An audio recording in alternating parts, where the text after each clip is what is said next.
नमस्कार, स्वागत है आपका किस्से कहानियों की इस अगली श्रृंखला में। पिछले भाग में हमने जाना कि किस प्रकार ब्रह्मा जी ने सनकादि ऋषियों और 11 रुद्रों की रचना करी।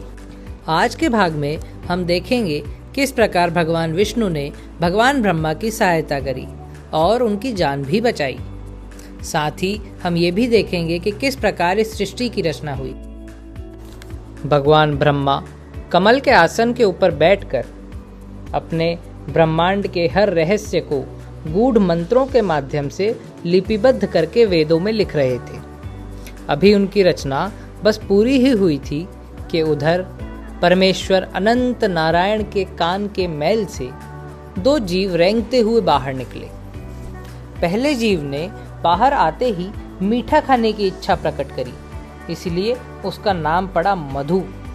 और दूसरा जीव बिल्कुल किसी कीट की भांति दिखाई दे रहा था, इसलिए उसका नाम पड़ा कैटभ। मधु और कैटभ ये दोनों ही बहुत कमजोर महसूस कर रहे थे, अतः उन्होंने कुछ पोषक पदार्थ पीने का निश्चय किया, किंतु वे अपने चारों ओर सिर्फ अनंत क्षीर सागर को ही देख पा रहे थे, इसीलिए उन्होंने क्षीर सागर के जल को पीने का निश्चय किया। जैसे जैसे वे इस पोषक तरल को पीते गए, वे अत्यंत शक्तिशाली और बलवान होते गए। उनका शरीर भी आकार में बड़ा विशाल नजर आ रहा था, अतः अब उन्हें अपनी शक्ति का अभिमान हो चुका था। वे दोनों अब ब्रह्मांड में इधर उधर घूमने लगे और उसी पल उन्हें कमल के आसन पर विराजित ब्रह्मदेव दिखाई दिए। उन दोनों ने ब्रह्मदेव से कहा कि या तो इस फूल से नीचे उतरकर हमें अपना स्वामी स्वीकार करो, या फिर हमसे युद्ध करके अपनी योग्यता सिद्ध करो। ब्रह्मा जी ने उन दोनों को कोई उत्तर नहीं दिया। वे शांति से अपने कमल के आसन पर बैठे रहे। ये देखकर मधु और कैटभ को और भी गुस्सा आ गया। उन्होंने कमल के डंठल को पकड़कर कमल को जोर जोर से हिलाना शुरू कर दिया। ब्रह्मा जी तो अपने आसन पर बैठे रहे, किंतु उनके हाथ से वेद फिसलकर नीचे गिर पड़े। वह एक एक करके कमल की सभी परतों को चीरते हुए क्षीर सागर में जाके विलीन हो गए। अब ब्रह्मा जी व्याकुल हो उठे कि यदि वेद इन दोनों के हाथ लग गए तो फिर इस ब्रह्मांड को इन दोनों के आतंक से कोई नहीं बचा सकता। इसीलिए उन्होंने ब्रह्मांड की रक्षा के लिए श्री हरि विष्णु को अपनी सहायता के लिए पुकारा। ओम विष्णवे नमः। ब्रह्मा जी के बुलाने पर विष्णु भगवान प्रकट हुए, किंतु इस बार वे महाविष्णु के रूप में नहीं थे। वे हयग्रीव के रूप में आए थे, एक ऐसा मनुष्य जिसके ऊपर घोड़े का सिर लगा हुआ था।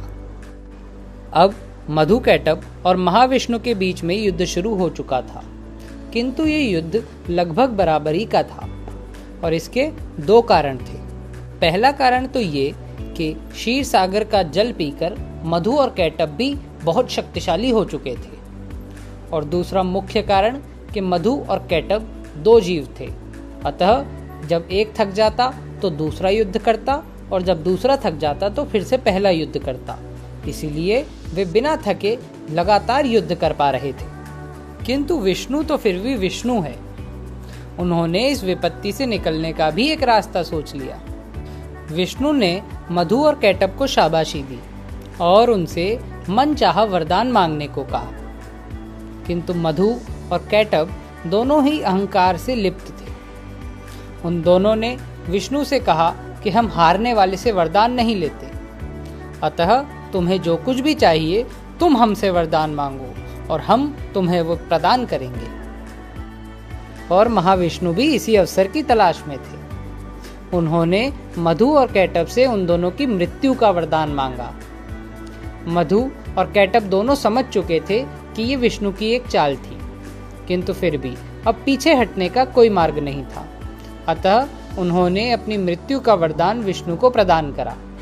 किंतु उन्होंने एक शर्त रखी।